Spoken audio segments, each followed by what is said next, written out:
Dios les bendiga, hermanos, buenas tardes. Déjeme decirle que normalmente cuando comparto la palabra, doy un mensaje, suelo utilizar apuntes, notas, pero el día de hoy no. El día de hoy yo quisiera hablarle de, de mi corazón en el sentido del cristianismo que por la gracia de Dios he vivido, pero que también veo en hermanos y en hermanas que han sido, la verdad, una bendición para mí. ¿Está de acuerdo conmigo? Sobre todo los que conocemos a Jesús, nuestra fuente de inspiración, aquel que nos anima, nos consuela, nos conforta, nos lleva adelante a pesar de circunstancias adversas, es el Señor Jesús en nuestras vidas y su presencia en medio de su pueblo. Déjeme decirle que como iglesia hemos pasado situaciones difíciles, no ustedes sepan, pero estábamos en un lugar cerca de 7 años, estuvimos ahí, nos pidieron el lugar, hace poquito estuvimos un par de meses en otro salón y finalmente Dios nos permitió estar el día de hoy aquí para agradecerle con todo nuestro corazón que siempre esté con nosotros y nos lleve adelante. Pero déjeme decirle que además de que el Señor Jesús es nuestra fuente de inspiración, en lo personal se lo puedo decir, hay hermanos y hermanas que aunque ellos no lo sepan y ellos no lo digan, han sido una fuente de inspiración para mí. Cuando yo los veo que a pesar de pruebas, de lágrimas, de muchas angustias, de muchas tristezas, juntos hemos llorado y veo cómo siguen adelante con un amor ferviente al Señor Jesús, que a pesar de todo siguen adelante y se aferran a los pies de Cristo, siempre eso ha sido para mí una grande bendición. La última alabanza, si usted la escuchó, dice: te agradezco, Señor, por mi hermano que está a mi lado, por mi hermana que está a mi lado. Y déjeme decirle que muchos de esos hermanos están en medio de nosotros. Cuando los veo, los observo, y hagan de cuenta que digo, yo no me puedo quedar atrás, yo no puedo desmayar. Si mis hermanos que tienen a lo mejor menos tiempo siguen adelante, luchando, dando testimonio de Jesús, amando, sirviendo, yo no puedo de ninguna manera quedarme atrás. Ustedes saben, acabamos de terminar un año, el año 2025, decía mi hermano, muy hermoso en la introducción, un día muy difícil para muchos de nosotros y casi me atrevo a decir para todos nosotros. Estamos viviendo en un mundo agitado, un mundo lleno de incertidumbre, de temores, de miedos. Además, las circunstancias que personalmente vienen a nuestras vidas muchas veces dejan heridas, muchas veces dejan cicatrices en nuestro corazón, que si no conocemos a Jesús, muchas veces nos lleva a tomar decisiones extremas. Pero cuando venimos a Jesús, yo le digo, Él sana las heridas. No importa lo que haya sucedido, Él tiene todo el poder para levantarnos y hacer que sigamos adelante. Y como acaba de terminar un año y empieza uno nuevo, yo solamente quiero hablarle de 2 pasajes, se los quiero explicar, porque tiene que ver con nosotros el día de hoy. Usted me va a entender. El primer pasaje está en Mateo capítulo 4. Quiero compartírselo, Mateo capítulo 4, si me acompañan.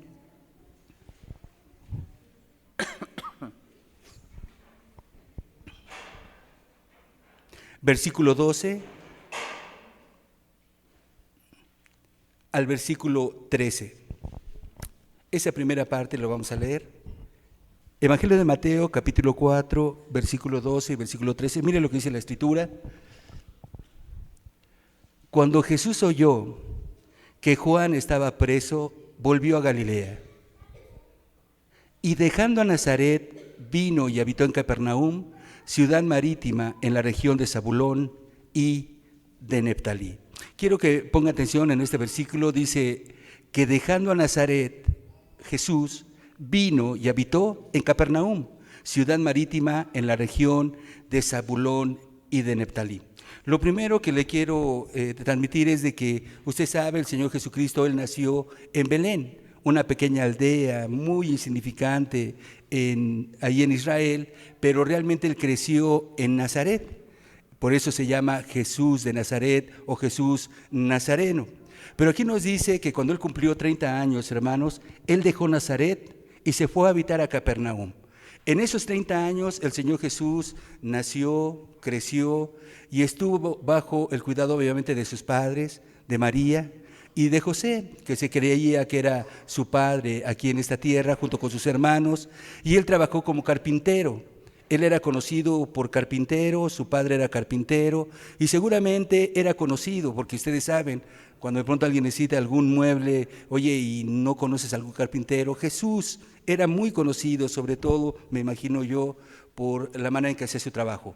Pero en esta ocasión, hermanos, dice la Escritura que dejó Nazaret porque iba a comenzar su ministerio. Es decir, lo que hizo Jesús fue que cerró la casa de Nazaret para nunca más volver a habitar en esa casa en Nazaret. Dejó la carpintería, nunca más volvió Jesús a trabajar de carpintero, nunca más volvió a Nazaret. La cerró con llave y dice la Escritura que se fue y habitó en Capernaum. Ahí fue donde inició su ministerio. Y como el Señor es muy sabio, dice que Capernaum era una ciudad muy habitada, hermanos, y además era una ciudad donde mucha gente pasaba. Entonces Cristo quería dar a conocer que en Él hay vida eterna y que en Él hay salvación, y se fue donde había más gente, para que además que escuchara a la gente, llevara el mensaje a otros lugares. Pero yo lo que les quiero transmitir, y dirán, bueno, ¿y qué tiene que ver con nosotros? Bueno, acaba de terminar el año 2025. Antes de ese 2025 yo comentaba cosas muy tristes, dolorosas. Algunos de los presentes hicieron cosas que saben que nunca debieron de haber hecho, ya sea que seamos cristianos o no seamos cristianos. Y yo creo que puedo aplicar lo que hizo Jesús. Hay que cerrarle la puerta al 2025. ¿Cuántos entienden? Es decir, hubieron cosas que hicimos mal. Hubieron cosas que nos trajo dolores de cabezas y que entendemos nosotros que por ahí no podemos caminar y volver. Algo muy importante es cerrar la puerta y no volver a eso que nos hizo tanto daño y que ha debilitado, hablando de cristianos, nuestra vida cristiana. Y entonces volvernos e ir completamente a la persona del Señor para amarlo, para servirlo, porque sabemos que sus caminos son perfectos. Entonces, hermanos, es muy importante para cada uno de nosotros. Quiero referirme primeramente a los cristianos. Seguramente aquí a mis hermanos y hermanas saben que hubieron cosas que no debieron de haber hecho y que eso les trajo muchas situaciones difíciles, no propiamente llamado pecado, ¿sí? Es decir, a lo mejor cometieron alguna imprudencia, hablaron de más, dijeron cosas que no debieron de haber dicho, o incluso pudiera haber sido alguna cosa pecaminosa y que trajo como consecuencia ahí en su corazón el dolor, la tristeza, la angustia de haberle fallado al maestro. Bueno, tenemos que cerrarle la puerta ahí, no podemos caminar por ahí. Déjeme contarle, para que usted me entienda lo que le estoy transmitiendo, acerca de un predicador del Evangelio, se llamaba D.L. Moody, un hombre muy usado por Dios, que llevó el Evangelio a muchas naciones sobre la tierra. Y él en una ocasión predicó un mensaje que hablaba acerca de cuando Pilato de pronto llamó a Barrabás y al Señor Jesucristo, porque él, sabiendo que Jesús era inocente, quería soltarlo. Entonces le ocurrió una idea. Dice, bueno, yo tengo por costumbre soltarles un delincuente, malhechor, el que quiera el pueblo, como parte del festejo que tienen ellos. Y entonces dijo, voy a agarrar al peor malhechor, al peor delincuente, muy famoso, llamado Barrabás. Y obviamente cuando compita con Jesús de Nazaret, pues si Jesús de Nazaret los sanaba, los alimentaba, los bendecía, él nunca hizo nada malo, entonces cuando le diga al pueblo, segurito que van a querer que le suelte a Jesús de Nazaret, así es que el problema se va a acabar. Y entonces recuerdan ustedes la escena, hermanos, cuando está de pronto Poncio Pilato, manda a sacar a Barrabás de la cárcel, está aquí el ladrón, el malhechor, el que hacía daño a la gente, y aquí estaba el Señor Jesucristo. Y de pronto Poncio Pilato dice, ¿a quién quieren que le suelte? ¿Sí? ¿A Barrabás o a Jesús llamado el Cristo? Nosotros sabemos lo que toda la gente en ese momento dijo, danos a Barrabás. Danos a Barrabás. Alguna vez lo he compartido, lo voy a repetir un poquito nada más, porque ha de haber sido un shock en Barrabás. Número uno en Barrabás, porque diciendo, ¿cómo es posible? Si yo lo robaba, yo maté, yo asesiné, yo he sido rebelde. Y Jesús de Nazaret los alimentaba, los bendecía, los ayudaba. Era así como un shock en la cabeza de Barrabás. ¿Cómo es posible que prefieran el mal que el bien? Pero finalmente, hermanos, nosotros sabemos que el pueblo insistió y dijo, sí, crucifíquenlo, en este caso al Señor Jesús. Pero aquí lo que hizo el predicador, ¿sí?, es que le dice, bueno, voy a soltar a Barrabás. ¿Y qué hacemos de Jesús llamado el Cristo? ¿No? Y dejó la pregunta, hermanos, así al aire, y les dijo, la próxima semana, queridos amigos, amados hermanos, vamos a ver qué es lo que vamos a hacer de Jesús de Nazaret. La próxima semana, el próximo domingo. Y ya terminó la predicación y cada uno se fue a su casa. Resulta, hermanos, que en la semana hubo un incendio, esto fue en la ciudad de Chicago, por los años 1875 aproximadamente. Hubo un incendio, ¿sí?, en Estados Unidos, si algunos han ido a Estados Unidos, saben que hay zonas donde muchas casas son hechas de madera. Y de pronto, pues arrasó, hermanos, la ciudad de Chicago. Muchas personas murieron, pero también congregantes donde D.L. Moody predicaba. Muchos de los que escucharon el mensaje el día domingo murieron. Cuando Moody de pronto se entera que muchos de los que escucharon la palabra, ese mensaje, murieron, dijo, ¿cómo es posible que les haya dicho que la próxima semana? Y decía él, yo no sabía, la muerte les encontró. Y desde ese momento, hermanos, sintió un temor ahí en su corazón y dijo, nunca más voy a darle más tiempo a la gente. La gente tiene que tomar decisiones inmediatamente. ¿Por qué? Porque de alguna manera se dio cuenta que por no decirle a la gente que tomara una decisión, se perdieron eternamente en sus pecados y sin salvación. De tal manera que un poquito más adelante, de pronto le empezaban a criticar a Moody, porque la gente que empezaba a escuchar el Evangelio decía, oiga, pues si apenas vengo a escuchar el Evangelio y usted ya quiere que yo ya sirva a Jesús. Dice, yo prometí nunca más darle un día más a las personas porque su vida está en peligro. Ahora, no fue nada pecaminoso. Cualquiera de nosotros decimos, pues simplemente dijo que la próxima semana iba a predicar otra cosa. Sin embargo, Dios le hizo ver, hoy es el día de salvación. Y entonces él decidió no volver a darle más tiempo y siempre hacía llamados a la gente para que arreglara su asunto con Jesús y no pensaran que no iba a pasar absolutamente nada. Bueno, en el caso de él no fue un pecado, realmente no fue pecado. Dios sí le hizo ver cosas, pero algunos de los presentes igual sí. Decisiones, errores, situaciones, y es muy importante que cerremos la puerta. ¿Cuántos entienden, hermanos? ¿Sí? Ya no lo hagas. Ese camino no es el correcto. Te vas a debilitar y pueden pasar muchas cosas en tu vida y en los tuyos. Entonces mejor cerramos por ahí y vamos a lanzarnos hacia Jesús. En el caso, queridos hermanos y amigos, de las personas que apenas están buscando a Dios o que apenas están como invitados, déjeme decirle que el asunto es diferente. La persona seguramente hizo muchas cosas terribles. Usted sabe lo que hace la gente que no conoce a Dios. Adultera, engaña a su esposo, a su esposa, fornica, no se casan y de pronto dicen vamos a experimentar, a ver si nos va bien, a ver si somos compatibles. Y muchas veces esas decisiones dejan heridas y dejan marcas muy profundas en la vida de las personas. Hay otros que guardan rencor, odio en su corazón y se van consumiendo por dentro, porque déjeme decirle que el odio y el rencor es como un cáncer que va contaminando y corrompiendo ahí en el corazón. Nosotros, de acuerdo a lo que dice la Escritura, nos damos cuenta cuando una persona tiene heridas en el corazón. ¿Cómo? Por su carácter.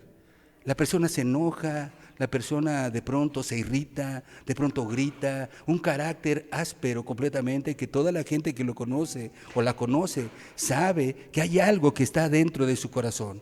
La Biblia le llama amargura.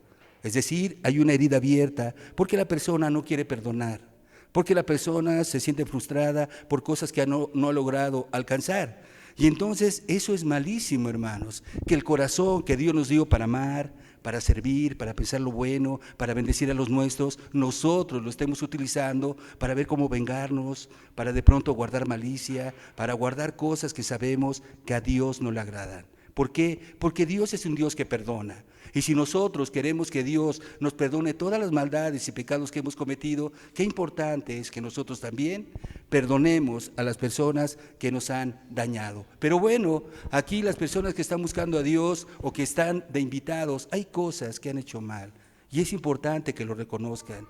sacaron lágrimas a sus ojos, trajeron dolor a su corazón, muchas veces en las noches sin poder dormir y ahí con su conciencia aguijoneando. Pero ¿cómo fuiste capaz de hacer eso? Hay una lucha interna completamente en la persona. Querido amigo, querida amiga, hay que cerrar la puerta. ¿Cuántos entienden? Ya no más andar por ahí. Déjeme decirle que algo que hace el Señor hermoso Jesucristo es darnos una oportunidad. Porque no solamente cerrar la puerta, tú puedes decir no lo voy a cometer. Y yo le digo una cosa, las personas que dicen no lo vuelvo a cometer, a los 3 meses están haciendo exactamente lo mismo. Usted lo va a ver. Muchas personas cuando comienza el año dicen, no, voy a empezar a hacer ejercicio. Y se meten al gimnasio y de pronto se van al deportivo. ¿Sabe qué pasa después de 2 o 3 meses? El gimnasio quedó vacío, de pronto ahí el deportivo y volvió exactamente a las mismas cosas. Está la persona que de pronto toma mucho y dice, no, voy a jurarle al Señor, y ahí hacen, usted sabe, muchas personas hacen eso. Y de pronto ahí están y se presenta de pronto los 15 años o la boda o de pronto alguna festividad y van supuestamente con Dios y le dicen, nada más este día, por favor, dame la oportunidad. Y pareciera que Dios les dice, sí, toma, no te preocupes, pero nada más este día.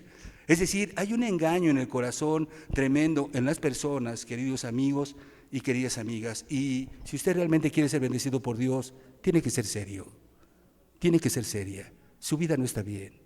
Muchas veces ha lastimado a la gente que está a su alrededor con sus actitudes y su manera de ser. Porque no solamente cuando usted hace una cosa mala, se daña a usted mismo, daña también a la gente que está a su alrededor. ¿Quiere que le diga una cosa? Hablemos del adulterio, por ejemplo. Alguien dirá, no creo que sea tan malo. El adulterio deja muchas lágrimas, no solamente en el padre y en la madre, en los hijos. Los hijos, cómo son dañados cuando de pronto hay un adulterio en un matrimonio. Y disculpe, estamos hablando de cosas serias. Si algo tiene la Biblia, queridos amigos y hermanos, es que es el libro de la realidad. Él no nos cuenta fantasías, él a lo blanco le llama blanco y a lo negro le llama negro. Y dice la Biblia que las personas que adulteran destruyen y corrompen a su familia. Los hijos son hechos pedazos. Entonces, queridos amigos, el pecado no solamente nos daña a nosotros, daña también a la gente que está a nuestro alrededor. Muchas veces el adulterio daña a los padres, a los amigos, a la gente que está ahí en contacto y mueve la cabeza y dice, pero ¿cómo fue capaz? Pues sí fue capaz. Y ya lastimó completamente a las personas que están a nuestro alrededor. Y yo creo que en este 2026 ya no quiere usted eso. Yo he comentado que mucha gente, porque yo lo viví también, se cansa de la manera de vivir. Y dice, ya no más. Y la única respuesta es Dios. ¿Cuántos dicen amén? Ir con Él, ser sincero. Y para eso le quiero comentar lo que hizo un hombre hace años. Este joven tenía 23 años, vivía aquí en Chimalhuacán, se congregaba en el lugar donde en lo personal predicaba. Y este joven un día, sí, era conocido por el borracho de la colonia. Aunque era trabajador, tenía 23 años, su nariz roja, disculpe que lo diga así, pero sí sabe que los que toman mucho tienen la nariz roja y no es broma. Y ahí siempre lo veían con el famoso Six. Disculpe, estamos en Chimalhuacán y voy a utilizar así. Andaba con su Six para todo lugar, y invitando a que se encontrara ahí en la colonia, conocido, porque si se trataba de tomar y de pasar un rato escuchando música, podían contar con este Dani. Voy a decir hasta su nombre, con Dani, ¿sí? Pero un día se cansó Dani. Fueron años de vivir así.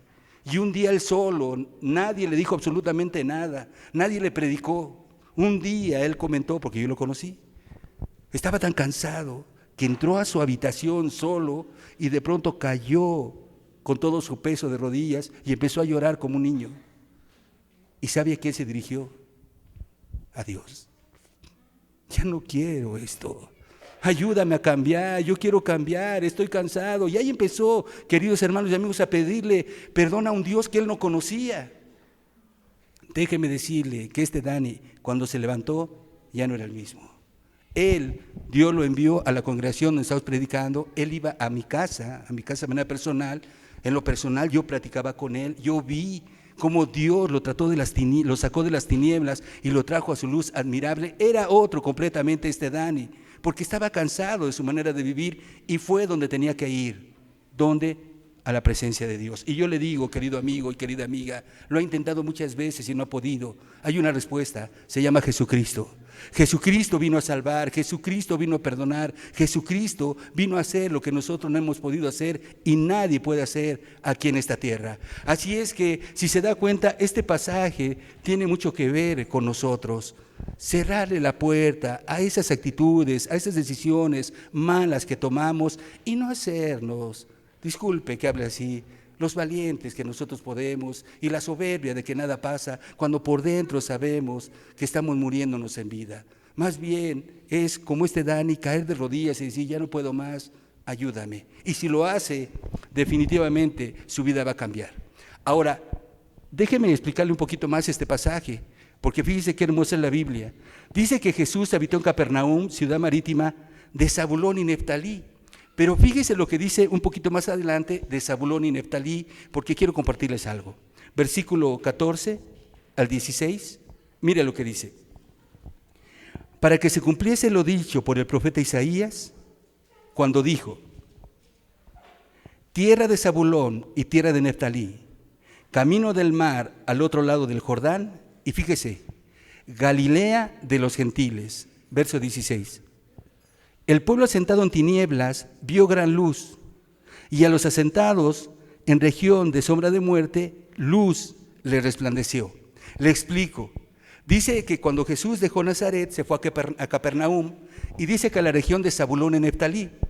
Y si se da cuenta, la Biblia nos dice las características de Zabulón y Neftalí. Quiero hacer una observación, queridos amigos. Estamos hablando del pueblo de Israel, estamos hablando del pueblo judío. Estamos hablando del pueblo que Dios apartó para manifestar en él su gloria. A Israel le dio sus mandamientos, sus principios, sus decretos. Ninguna otra nación sobre la faz de la tierra tenía los mandamientos de Dios y la palabra de Dios más que Israel. Y Zabulón y Neftalí eran parte de Israel, ¿sí? Ahora, dice la Escritura en el verso 15 que se llamaba Galilea de los gentiles. Y es muy interesante, porque estamos hablando de Israel. ¿Por qué decía Galilea de los gentiles? Pues déjeme decirle que el pueblo de Israel permitió que muchos gentiles, los gentiles son los que no son judíos, que de pronto había lo mejor de Asia, había de Corinto, había de pronto de Éfeso, de naciones que no eran Israel. Y dice que esa zona se llama Galilea de los gentiles. ¿Qué quiere decir? Que empezaron a mezclarse los de Israel con los gentiles, los que no conocen a Dios. Abrieron la puerta para que de pronto entraran los gentiles con sus costumbres y sus tradiciones. ¿Qué fue lo que quedó en el verso 16? Tinieblas, oscuridad. Dice, el pueblo asentado en tinieblas vio gran luz, y luego dice, región de sombra de muerte. ¿Por qué? Porque por los gentiles, por la gente que no conocía a Dios, empezaron con sus costumbres, empezaron con sus tradiciones, empezaron con sus ideas. Y el pueblo de Israel, en lugar de poner un cerco y decir, yo no quiero nada de eso, empezaron a permitir, hermanos, las costumbres y las tradiciones de naciones que no eran del pueblo judío. Se empezaron a mezclar, y de tal manera que ya no decían la tierra de Israel, sino decían Galilea de los gentiles. Y eso es muy importante para nosotros. Déjeme decirle que si usted conoce a cristianos y a cristianas, usted se va a dar cuenta que muchas veces no participan de cosas. Y nos llaman exagerados, y nos llaman fanáticos, y nos dicen que no es para tanto, porque quieren que de pronto bailemos las cumbias de moda y las salsas y el rock que ellos bailan, y no lo vamos a hacer. Que escuchemos la música que les gusta a la gente del mundo, que habla de amarguras, que habla de la cantina. Disculpe que habla así. Dígame si no es de amargura. Es que me dejaste y por eso lloro y estoy en la cantina. Es que mira, ojalá te vaya así y lo otro. Y lo único que inspira ese tipo de canciones es de pronto amargura y malos sentimientos. No nos inspira el amor, no nos inspira a bendecir a la gente que está a nuestro alrededor, sino nos inspira a puros sentimientos, o sea, terribles. Y qué bonita estás, y ojalá que tú me hagas caso. Es decir, debemos de tener nosotros cuidado con ese tipo de situaciones, porque si no, asentados en tinieblas, región de sombra de muerte, porque no supieron decir no y empezaron a permitir cosas que saben que a Dios no le agradaban. ¿Cuántos entienden, hermanos y amigos? Entonces, eso es para el pueblo, para los hermanos cristianos y cristianas, ¿no? porque si no, al ratito, muertos en vida, hermanos. Como dice el libro de Apocalipsis, dices que vives, pero estás muerto. Lo mejor es que te arrepientas, porque si no, y entonces vienen advertencias de parte de Dios para con nosotros.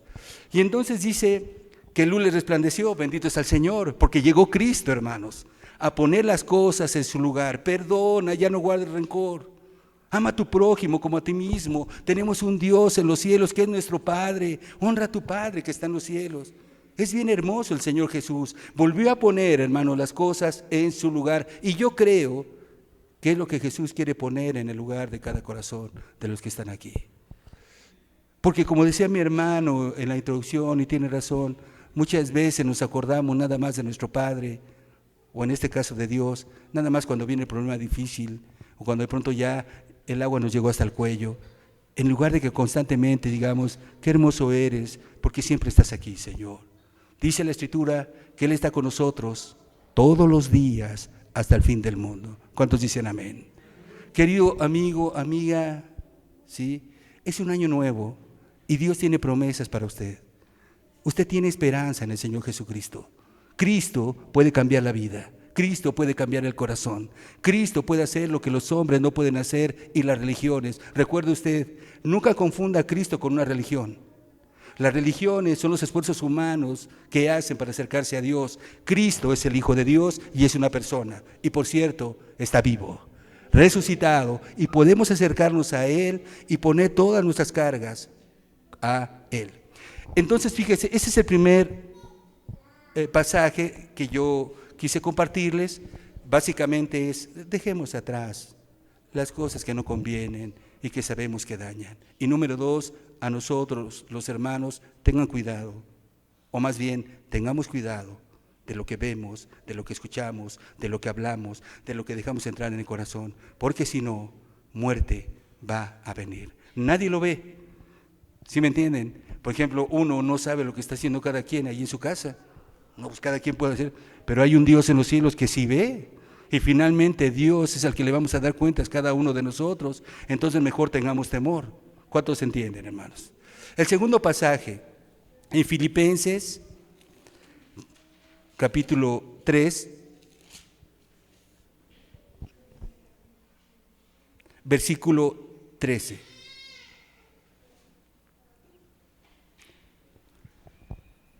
Fíjense lo que dice, Filipenses 3, versos 13 y 14. Porque nosotros, Filipenses 3, 13 y 14. Hermanos, está hablando el apóstol Pablo, yo mismo no pretendo haberlo ya alcanzado, pero una cosa hago, olvidando ciertamente lo que queda atrás y extendiéndome a lo que está delante, prosigo a la meta, al premio del supremo llamamiento de Dios en Cristo Jesús. Si usted se da cuenta, es prácticamente lo que yo le acabo de compartir ahorita acerca del Señor Jesús cuando cerró la puerta. Fíjese lo que dice el apóstol Pablo en el verso 13, ¿manta? Dice, una cosa hago, olvido ciertamente lo que queda atrás. Hagan de cuenta lo que Pablo decía, ya acabó el 2025 y todo lo que trajo los años anteriores ya quedan atrás. ¿Sí? Ahora me voy a extender a lo que está delante. Es algo muy importante. Tenemos que dejar nuestro carácter, tenemos que dejar todas las cosas, como yo les comentaba ahorita que hablábamos de Jesús, dejar las cosas malas que nosotros hemos hecho. Hay esperanza en Cristo. Si tú ya te sientes desanimado, desanimada, porque de pronto lo has intentado una y otra vez, hoy te digo de parte de Dios, Jesucristo puede cambiar tu vida y tu corazón. Ese vacío que con nada lo puedes llenar, Cristo lo llena de amor, de gozo, de paz. Esa tormenta que tienes de pronto ahí dentro, que vas, que vienes, ansioso, ansiosa, Cristo viene y te da una paz que sobrepasa todo entendimiento. ¿Recuerdan ustedes cuando de pronto Cristo reprendió al viento y al mar y se hizo grande bonanza? Eso es lo que hace Cristo en el corazón cuando venimos a Él. Así es que fíjese, dice que hay que olvidarnos de lo que queda atrás y hay que extendernos a lo que está delante. Este es muy hermoso y se lo quiero explicar. Esta palabra, extender, que utiliza el apóstol Pablo, queridos amigos, yo creo que todos los presentes hemos visto alguna vez, o incluso en la secundaria, tuvimos carreras de 100 metros, de 400 metros o hemos visto carreras de 800 metros. Y usted sabe que, por ejemplo, cuando es los 800 metros, por ejemplo, de pronto las personas salen de la meta y ya de pronto, cuando faltan 100 metros para terminar la carrera, dan el resto, como quien dice. Todas las fuerzas, todo lo que les queda, en ese momento lo dan para llegar a un buen lugar. Y ahí están, extendiéndose con todo su ser. Esa es la idea que Dios nos da. El tiempo es corto. Los días son malos. Andan por ahí diciendo que si una guerra mundial, que si la guerra nuclear, que si de pronto va a haber un terremoto allá en California, la falla de San Andrés, y que un terremoto aquí en México, que estamos acostumbrados, pero la verdad es que trae mucho dolor y muerte. No lo sabemos, queridos hermanos y amigos, pero lo que sí Dios nos dice es: extiéndete, da todas tus fuerzas. ¿Pero para qué? Versículo 14. A la meta del supremo llamamiento de Dios en Cristo Jesús. Es decir, no vamos a dar nuestras fuerzas a ninguna otra cosa más que a Dios. Dios nos está llamando. Dios está llamando a cada uno de los que estamos aquí de manera personal. Y muchas veces Dios utiliza circunstancias o cosas que nos pasan en nuestra vida para que despertemos y nos demos cuenta que lo necesitamos. Y si despertamos y vamos con Él y le decimos: Señor, perdóname, dame una oportunidad. Yo le digo una cosa: Dios es fiel y justo y además es rico en misericordia. Muchos de los que estamos aquí hemos sido perdonados de las vidas más tristes, vacías, grises, de tinieblas que usted se pueda haber imaginado, simplemente porque fuimos a Él y fuimos sinceros y nuestra vida cambió. Así es que, queridos hermanos y amigos, lo que yo les digo o les aconsejo, o lo que dice la Escritura, les dice: para este 2026, extiéndase hacia Dios. Dele todas sus fuerzas a Dios y va a ver que su vida va a cambiar. Deje atrás el pasado. Sí, fue terrible, trajo mucho dolor, muchas lágrimas, lo que sea, pero ya ponga una línea y ya quedó atrás. Ahora vayamos todos con Dios. Así es que, hermanos, ese es el pequeño mensaje que yo quería compartirles de estos dos pasajes que vienen en la Escritura, porque varios de los que estamos aquí lo hemos hecho. Y déjeme decirle que siempre que damos acción de gracias, damos testimonios. Testimonios quiere decir que de pronto pasa un hombre, una mujer, y empieza a contarnos lo que Dios ha hecho en su vida, de cómo estaba y cómo cuando llegó Dios su vida ha cambiado y de qué manera Dios lo ha bendecido. En otras palabras, muchos de los que estamos aquí hemos cerrado la puerta, nos hemos olvidado lo que queda atrás y nos estamos extendiendo hacia lo que está adelante.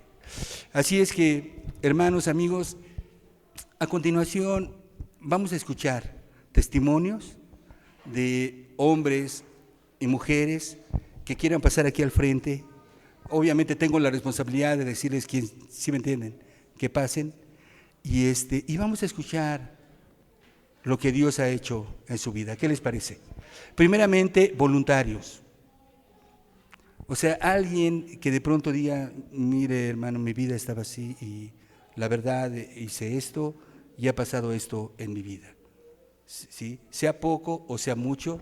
Obviamente les pido que seamos breves, unos 10 minutos cuando mucho, para que seamos varios los que demos testimonio y no nos alarguemos, ¿no? Y podamos escuchar varios.